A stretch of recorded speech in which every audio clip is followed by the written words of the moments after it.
So I am interested to kind of unpack just if we can go through like the training. Like I want to kind of Yeah. transition a little bit into that. Like how far out do you start? Like, you know, you have this fight in February. How far out is it? Is it similar? Like, do you have a certain camp that starts? You know, can you walk us through like what that looks like? Yeah, no, yeah, absolutely. So it depends on the fighter in terms of what their best number is. I think it kind of ranges a little bit.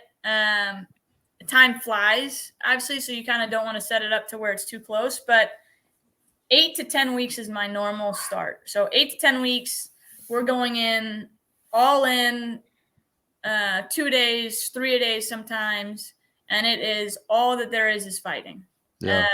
A lot of times in the first 4 to 6 weeks of that is just working on the stuff that we're not so good at, unless there's something crazy that the other fighter does that we have to adjust, or something crazy stupid that they do that we want to build on so that we can do it in the fight. Because similar, I mean, I'm not a bodybuilder. As you can tell, I never will be. I have stick arms, but similar to gaining muscle, it's really slow. You have to be very meticulous. You have to like really understand what you're trying to do. You have to put it in a way that you understand. And so I may be training things 4 fights in advance for what I know is going to come down the line. That's how we did it, at least really in the amateurs and the early like pro careers, is where we're fighting people and they're okay, right? Yeah. But they're kind of average. Mm-hmm. You have to start putting in things that you know you're weak at 3-4 fights, like 6 months in advance, to even see it possibly in the cage that time. You know what I mean? Okay. It takes a really slow time. So certain things, I'd say if there's in the 8 weeks, we'll hone in on my weaknesses, make sure that I'm strong, I'm feeling good, right? But that's kind of on me outside of the camp, is to get myself in shape. Like I said, I don't like to go into things out of shape, but we're really working on maybe at most 5 things, maybe at most 5. Got it. Like there's I'm a fighter that's been doing it for so many years. They've been like, that person has been doing it for so many years. There's only so much change that you can make in those 8 weeks. So it's just being very smart and efficient with it. So walk us through, if you're to do a comparison. So like, what does your training look like right now? Like how you stay in shape and you're active and stuff. And then we can get, you know, I'll ask you a couple follow-up questions kind of once you're in camp. But love to hear about that first. Yeah, absolutely. Well, so this one's a little different because I'm coming back off an injury. I actually partially tore my rectus, or near complete tear of my rectus femoris, which is the tendon that connects your hip to your quad. Really cool. Didn't hurt, but it's so I've got PT. But I'd say normally I'm lifting out of camp. I'm lifting 4 to 5 times a week, and then I'm conditioning probably 3 to 4 times. So I'm still doing doubles, but they're nothing crazy. So I have, 1 to 2 days off of lifting, 1 to 2 days off of conditioning. And sometimes the conditioning is, 20 minutes when I'm doing high intensity stuff. On my off day or my rest day, it's maybe a 60-minute long run. So it's like, and a really slow long run. We're saying heart rate 130, 140. I think over the years, I've gotten really aware of my heart rate and how I recover. And that's what you can do the best in terms of aerobically for MMA, is just to get to yourself to where you can go 180, 190 and come right back down to 150 in 30 seconds. Are you using any kind of technology outside of that, like heart rate variability, or any trackers or anything that you like to use? Or there is. So I have the Aura. I've done the Whoop as well. I think those are the 2 best fitness trackers, fitness devices that I've used that I really like. The Aura is nice because it's sleek. It's like on your finger. You don't have to think about it. The Whoop is nice because you can see your heart rate as it happens. So when I train now, I just wear a chest thing, because sparring, even if I had the Whoop on, I'd still have gloves and I couldn't wear it with it. So I just wear a heart rate monitor, a Polar HR10 or H10 or whatever. And I do that with all my conditioning at this point, even if I'm in season or out.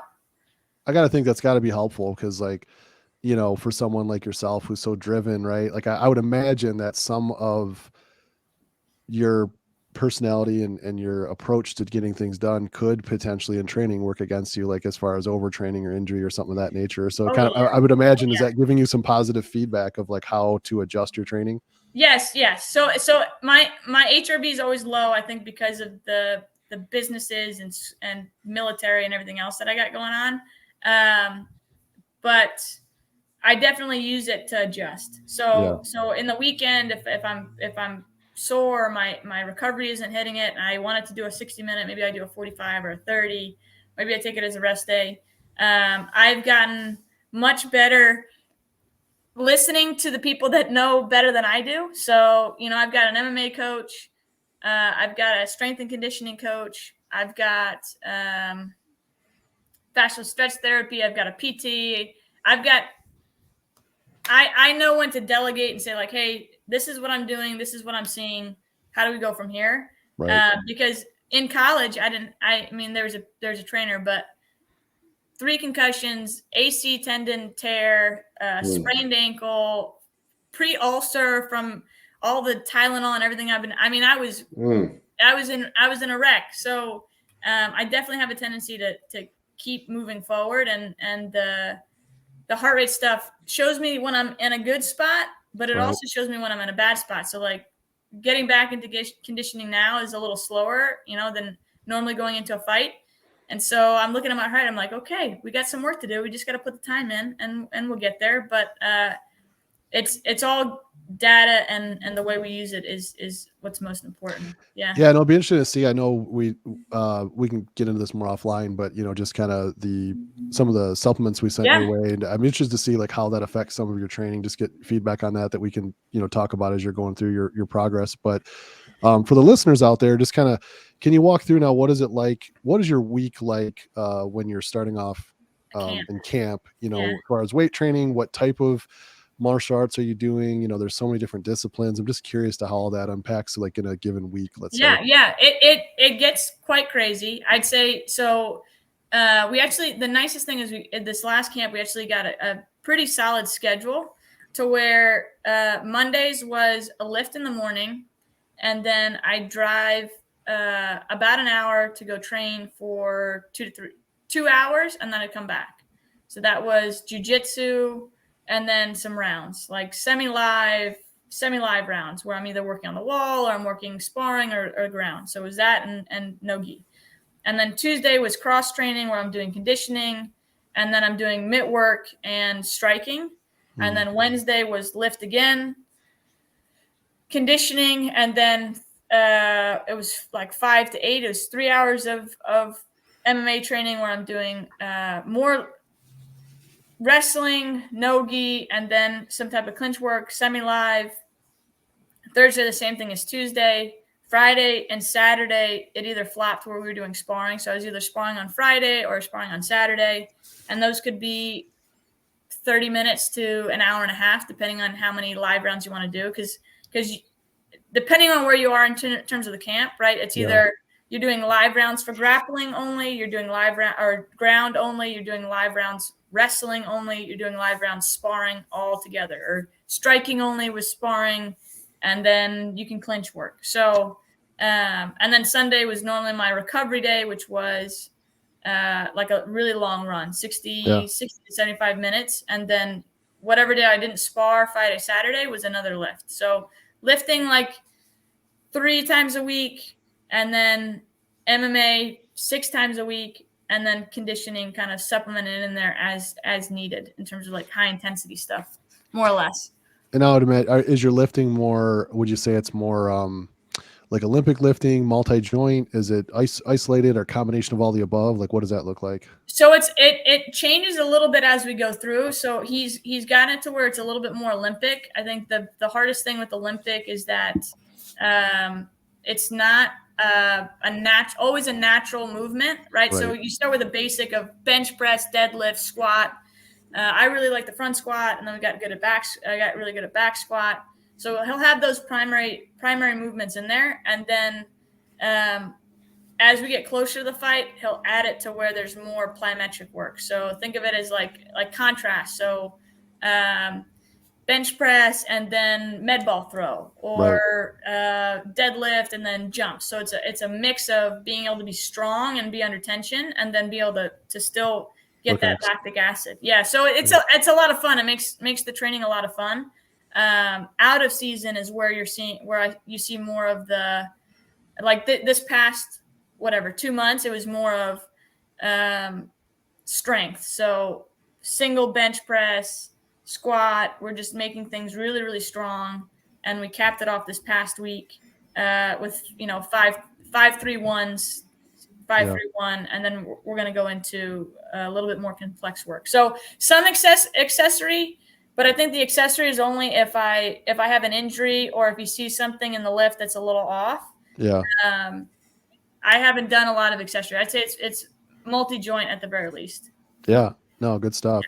And then going back to the mixture of fighting disciplines, does that change based on who your opponent is? Like if there's more grappling or more striking, or is it are you more like, is the approach more, we're just going to coach you as the athlete and let whoever shows up kind of shows up, or a mixture of both? Or how does that work?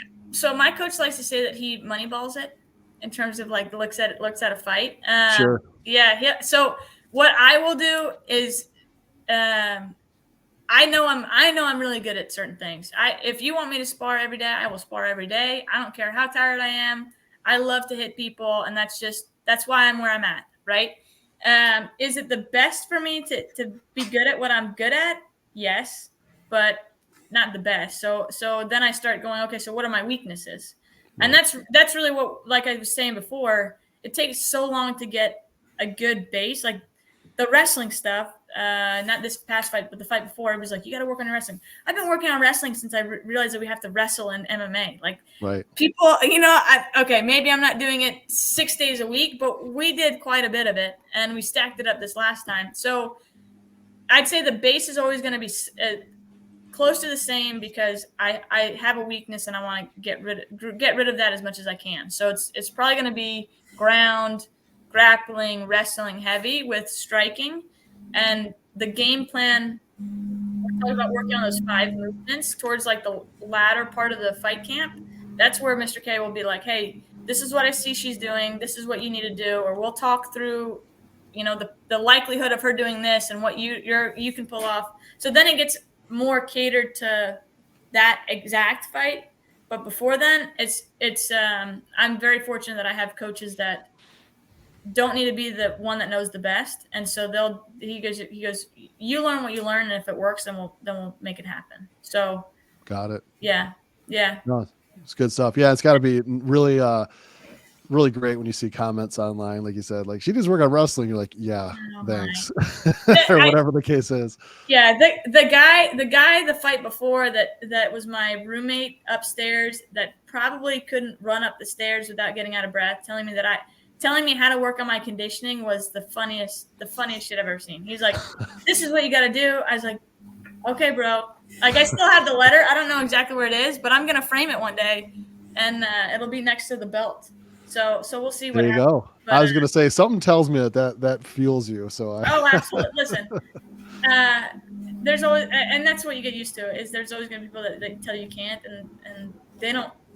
90% of them are saying that because they can't do it themselves. So they're just trying to bring you down with them. So no, thank you. No, I think as we kind of wind down, we're going to transition to our last segment. But before we do, I know Mr. Rivas is probably getting some extra motivation as he is in training, trying to get after his pro card. He's in prep right now. His is 16 weeks long, and in February, right, John? That's is when crazy. You at the amateur? March. I'm sorry, early March. So yeah. So I'm sure he's taking some mental notes, and we'll play this back. I listen. I mean, I'm sure it's the same, right? Because we're both competitors, but it's like that's all you think about. All you have to think about. All you need to think about. All you're supposed to be thinking about is that. And when you're talking about sports like us, like competitions where it includes your physical body, it's not just like what you're doing at the gym. It's how are you sleeping? What are you eating? When are you eating? It's I'd say the nutrition part is my least favorite. Yeah. It's so, and also Elise, when we're at VMI. So when I was at VMI, I don't know if you remember, but like I was powerlifting there, and yes.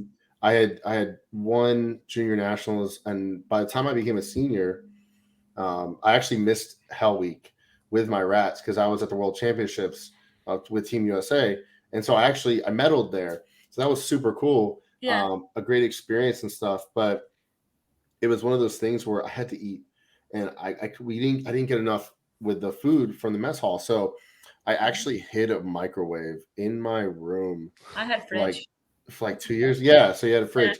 Yeah. So I mean, like, I think my roommate had a fridge. I didn't have a fridge, but I think he did. But yeah, so every time, so I would eat breakfast, come back, go to class, come back around 10 o'clock.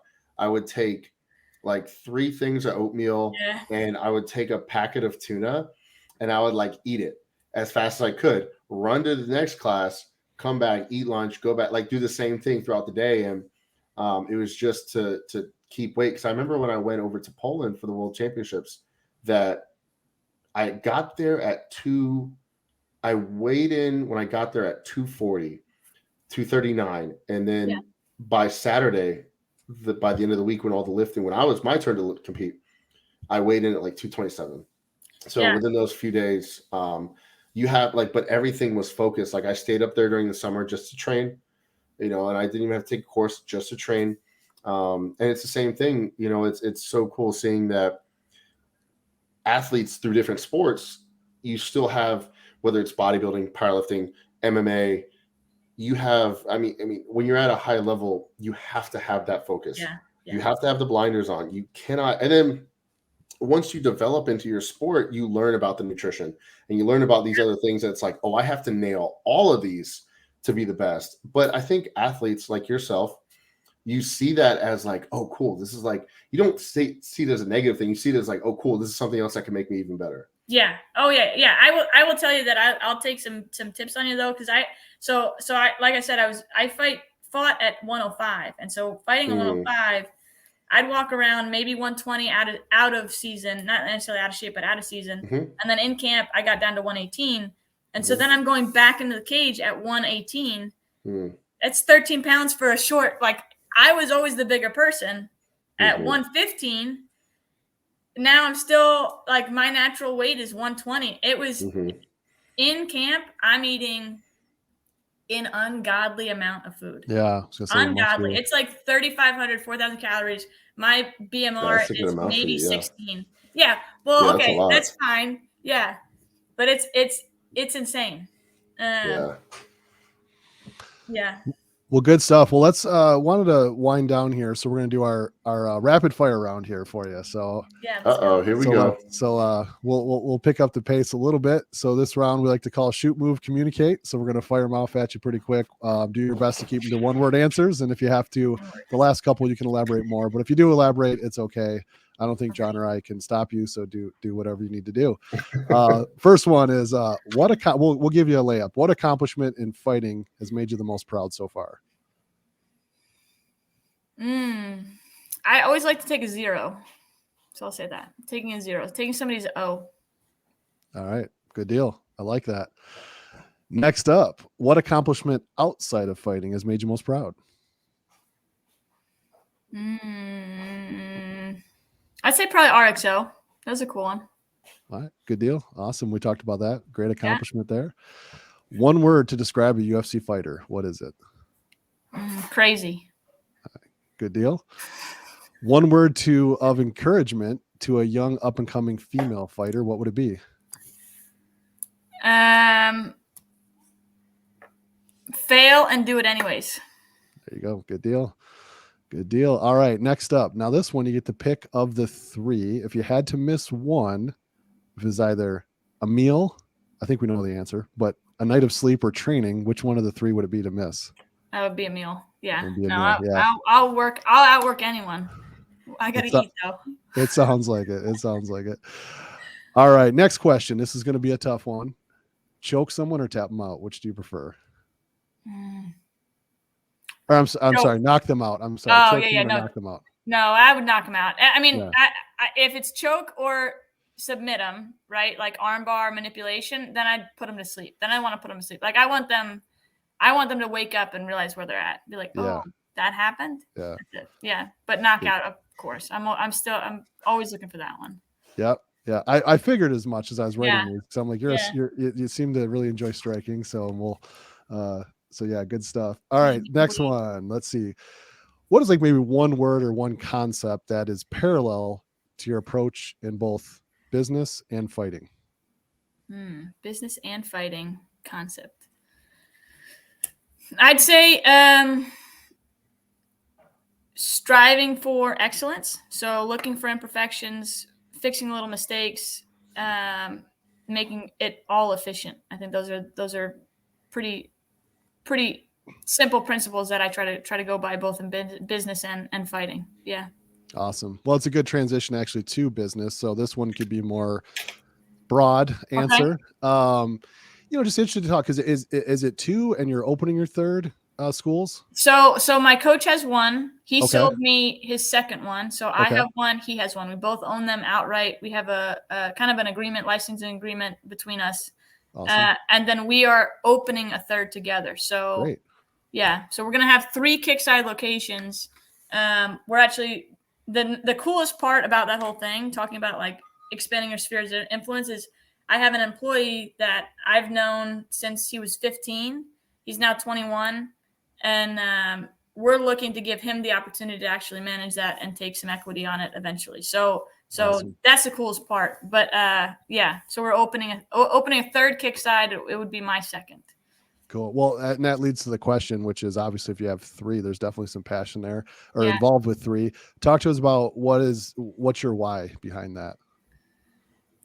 So it's cool that you asked me that because I did something with Project Rock and I think it's going to come out hopefully soon at some point. But the last fight, they asked me that kind of same question. I hadn't thought about it or put it into words. Obviously I do things because I have a why, but I really want Kickside. I really want what I'm doing to transfer outside of just martial arts, because everything that we do, I mean, we're talking about kids, right? I started teaching because I wanted to inspire, younger individuals and change mindsets, but it's giving everybody the power to do whatever they want. I heard a thing from Will Smith way back when, where he pretty much talks about manifestation in the sort where he's going to say something, he's going to work for something, and then it's going to eventually happen. And the more people believe that they have their own power and will to do whatever they choose, whether it's good or bad, hopefully it's for good. But that's ultimately what I want Kickside to be. I want it to be something where they say you get a black belt from Kickside, and it's not just that martial arts. It's not just that maybe you're really tough, but that experience has changed how you approach everything else, whether it's in business or personal. And that's just, that's really what it is. It's making a change, a good positive change in my medium, which is martial arts. So, yeah. Love that. Yeah. No, it's awesome. All right. Last one. We talk here at First Detachment, we talk about being battle tested and find your battle. So the question is, what is a recent battle that you had to overcome, and how did you overcome it? So I'll say that we get to see in February in terms of how it's overcome. I'm planning first round finish. That's going to happen. We're both strikers. It's going to be good. But the last fight was that injury where it's a near complete tear. So I did the fight in September 10th. I did Army right after. So my knee is swollen. I thought it was from her kicking me. My knee's swollen. I looked like I had diabetes in that leg. Like it was very big for 3 weeks. I get the MRI 2.5 weeks after that incident. There's still significant swelling. It's still a near complete tear. Doctors are telling me 6 months PT, possible surgery. And I'm going to fight in February, which if you do the math is not 6 months. So I think starting from scratch, I think that's always the hardest thing. I think, I'm sure you have it similar with competition, is you build up to this one monumental, occasion, this one moment.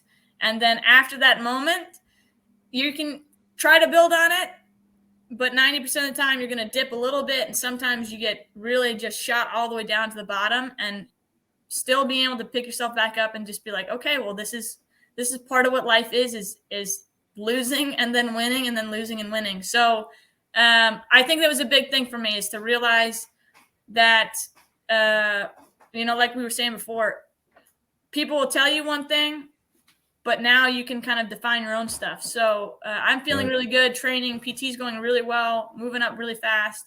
And yeah, we're going to start training in December. So yeah, I think being set back is one of the hardest ones.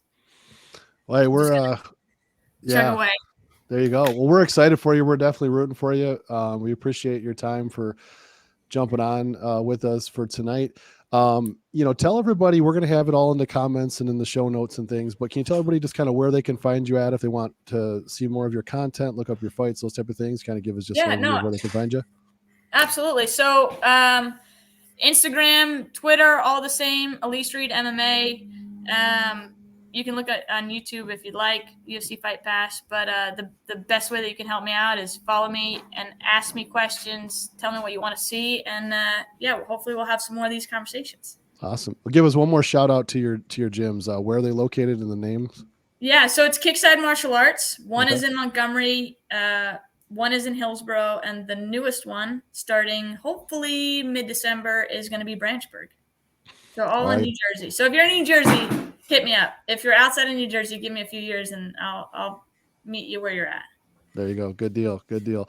Well, it was a pleasure. Thank you so much for joining us tonight, Mr. John Rivas, Miss Elise. Awesome. Great content. And I'm sure our viewers are going to love it. We'll definitely share any questions that come our way as well. And to all of you out there watching, have a great night. We'll see you. Thank you. Thank you.